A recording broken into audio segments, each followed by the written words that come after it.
ఒడిశాలోని పూరిలో ఉన్న ప్రపంచ ప్రఖ్యాత జగన్నాథుని ఆలయంలో ఈ నెల 14వ తేదీన అత్యంత రహస్యమైన రత్న భాండాగారాన్ని తెరవనున్నారు. దీనిని 1978లో చివరిసారి తెరిచారు. ఇక అప్పటి నుంచి ఇప్పటి వరకు కూడా ఎవ్వరూ దాని జోలికి పోలేదు. అయితే ఆ మధ్య ఓ 20 ఏళ్ల కిందట ప్రయత్నించారని, కానీ రత్న భాండాగారానికి ఉన్న సర్ప భద్రత కారణంగా ముందుకు అడుగులు వేయలేకపోయారని పెద్ద ఎత్తున ప్రచారం జరిగింది.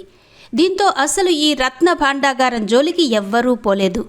అయితే ఇటీవల జరిగిన రాష్ట్ర అసెంబ్లీ ఎన్నికల్లో తాము విజయం దక్కించుకుంటే ఖచ్చితంగా రత్న భాండాగారం తెరిపిస్తామని బీజేపీ నేతలు హామీ ఇచ్చారు. ఇది బాగా వర్కౌట్ అయింది. ఈ నేపథ్యంలో రత్న భాండాగారం రహస్యంపై కమిటీ వేసి నివేదికలు తెప్పించుకున్నారు.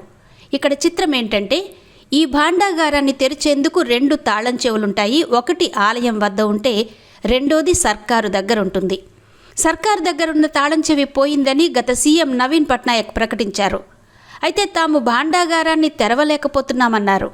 అయితే ఇప్పుడు తాళం చెవి దొరికినా దొరకకపోయినా తెరిచి తీరాల్సిందేనని బీజేపీ నిర్ణయించుకుంది. నివేదిక కూడా ఇదే చెప్పింది. దీంతో ఈ నెల 14 ఆదివారం రత్న భాండాగారాన్ని తెరిచేందుకు అధికారులు, ప్రభుత్వం కూడా రెడీ అయింది. ఇంతవరకు బాగానే ఉంది. కానీ ఇక్కడే పెద్ద సమస్య వచ్చి పడింది. రత్న భాండాగారాన్ని తెరిస్తే రాష్ట్రానికి అరిష్టమని కొందరు సిద్ధాంతులు చెబుతున్నారు. దీనిపై పెద్ద ఎత్తున రాష్ట్రంలో చర్చ కూడా సాగుతోంది. ఇదిలా ఉంటే రత్న భాండాగారాన్ని పెద్ద పెద్ద విష సర్పాలు కాపలా కాస్తున్నాయని, కాబట్టి తెరిచేందుకు అవకాశం తక్కువగా ఉందని ఐఏఎస్ అధికారులు కూడా సర్కారుకు రిపోర్టులిచ్చారు. కొందరైతే విష సర్పాల గాలి ద్వారా కూడా ప్రాణాలు పోయే ప్రమాదం ఉందని అంటున్నారు.